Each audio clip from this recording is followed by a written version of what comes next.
Hello everyone, my name is Diksha and I am from the Bodhi Academy.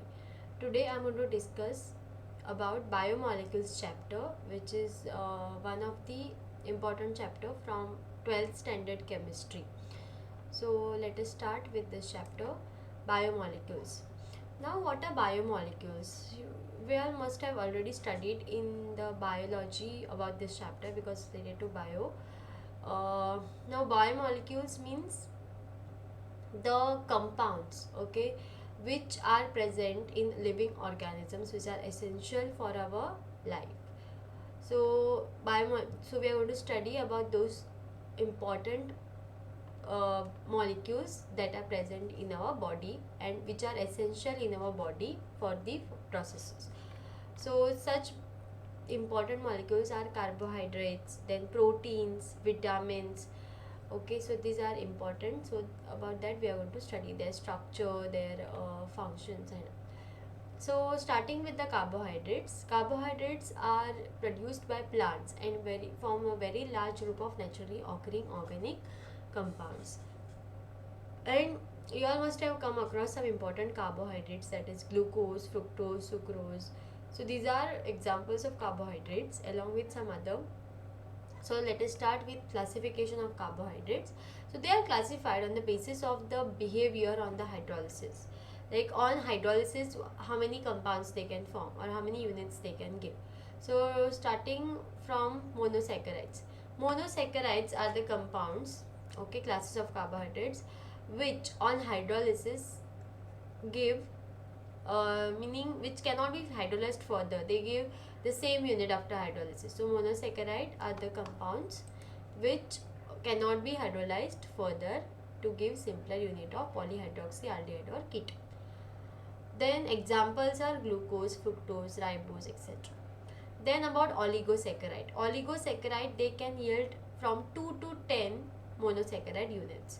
So this comes under oligosaccharides, and here examples are sucrose. Sucrose is one of the example. Then fructose is one of the example. Then maltose is example. Maltose, sucrose, then lactose. These are the examples of oligosaccharide. And last is polysaccharide. Polysaccharide means which give more than 10 units. So in this we have starch, cellulose, glycogen, gums. These are the example in polysaccharides. Then let us start with monosaccharide. Monosaccharide, they are classified on the basis of number of carbon atoms and functional groups present in them. So if they contains aldehydic group, then it is called as aldose, and if they contain ketone group, then it is called as ketose. So here it is mentioned, if 3 carbon atoms are present, then the general term used is triose. But if aldehyde is present, it is aldotriose. If ketone is present, it is ketotriose. If 4 carbon atoms, then tetrose, aldotetrose, ketotetrose. If 5 carbon atoms, pentose, aldopentose, ketopentose. So these are the names given to them. Then Then we will start from monosaccharides. First, glucose, which is very important molecule. Glucose, it occurs freely in nature, as well as it occurs in also combined form, present in sweet fruits and honey. Ripe grapes also contain glucose in large amounts. So how to prepare glucose? So first method is from sucrose. Sucrose is the cane sugar. Now when sucrose is boiled with dilute HCl, that is hydrochloric acid, or sulfuric acid H2SO4 in an alcoholic solution, we get glucose and fructose. So this is a reaction which gives sucrose is C12H22O11 plus water along with the acid. It gives glucose and fructose. So we get one molecule of glucose and one molecule of fructose. Next method is from starch. Starch is polysaccharide. So starch, how to prepare glucose from starch? We have to take starch and boil it with dilute sulfuric acid at 393 Kelvin and at 2 to 3 atmospheric pressure. So we get glucose as the product. Then about structure of glucose, there are evidences which tells us about the structure of glucose, okay, which groups are present, how the bonds are present. So first evidence is its molecular formula was found to be C6H12O6. Second is When you heat the glucose, on prolonged heating, it forms N-hexane. So N-hexane is this straight chain compound. So it suggests that all the 6 carbons are linked together, okay, linked in a straight chain. Then third evidence is glucose reacts with hydroxylamine, okay. It reacts with hydroxylamine to form an oxime. So this is hydroxylamine to form this oxime, and also it combines with cyanide to form cyanohydrine. Now this two reaction tells us that there is a presence of carbonyl group in glucose. Now they only tell about the carbonyl group. Which carbonyl group, that is not told here. That's why we have to go to the next step, fourth step, that is glucose when it is oxidized to 6 carbon carboxylic acid in presence of bromine water. It gives us this gluconic acid, and this confirms the presence of aldehydic group. So this reaction tells us about the aldehydic group present in the glucose. Next reaction is to check about the OH groups. So acetylation of glucose with acetic anhydride gives glucose pentacetate. So this is the structure of glucose pentacetate, and this confirms the presence of 5 OH groups. So this reaction, this test tells us about the presence of 5 OH groups. And last evidence is the oxidation with nitric acid, glucose and also the gluconic acid, they yield dicarboxylic acid and saccharic acid, and this indicates the presence of primary alcoholic group in the glucose. Okay, so this is the primary alcoholic group in glucose, which is told by the sixth evidence in this. This is the structure of glucose. So we can see there is a CHO, and OH and H are arranged in this manner. So glucose is correctly named as D plus glucose because of the rotation of the glucose. Okay, so the letter D and L before the name indicate the relative configuration of particular stereoisomer of the compound with respect to configuration of some other compound. So in case of carbohydrates, it refers to the relation in the particular isomer of glyceraldehyde. So plus isomer refer to D configuration as it means that when its structural formula written on paper, the OH group lies on the right hand side, and L means it lies on the left hand side. So this is D plus glyceraldehyde, that means OH is at the right hand side. Here also OH, the OH attached directly to this is attached at the right hand side. Then about cyclic structure of glucose. So there were some limitations due to which the open structure of glucose was not accepted. So tricyclic structure came. So tricyclic structure could explain the things which were not explained by the open structure. But despite having aldehydic group, glucose does not have Schiff's test and does not form the hydrogen sulfide addition product with sodium hydrogen sulfate. So this is alpha D glucose and beta D glucose, which is shown in the diagram.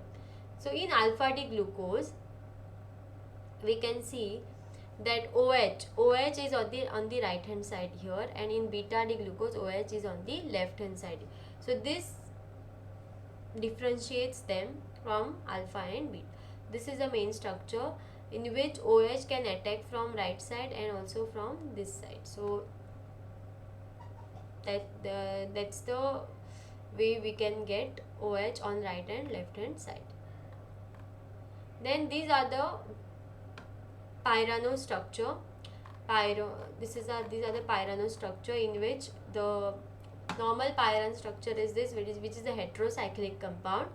In that, what we can do is, it is a we can put all the groups which are present in glucose, that is OH, H, CH2OH, in this form. So that's why this structure you can relate to this structure, alpha D glucose and alpha D glucopyranose. The structure is same, only the arrangement is in this way.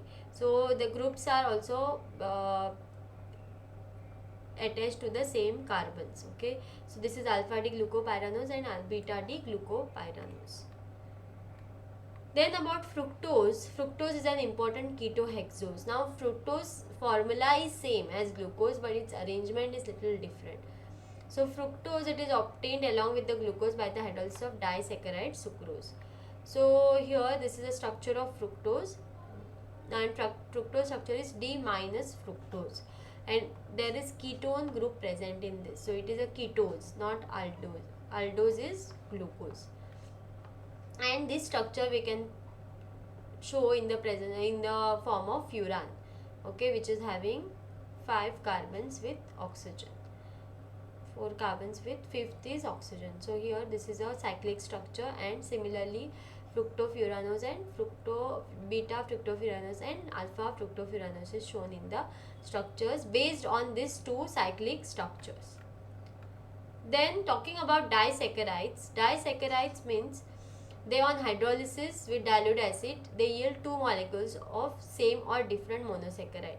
So we get, first of all, if you talk about sucrose, then sucrose gives glucose and fructose. So here we need to know about the, first of all, linkage between the monosaccharide units through oxygen atom is called as glycosidic linkage. Okay, so this linkage is called as glycosidic linkage. Then the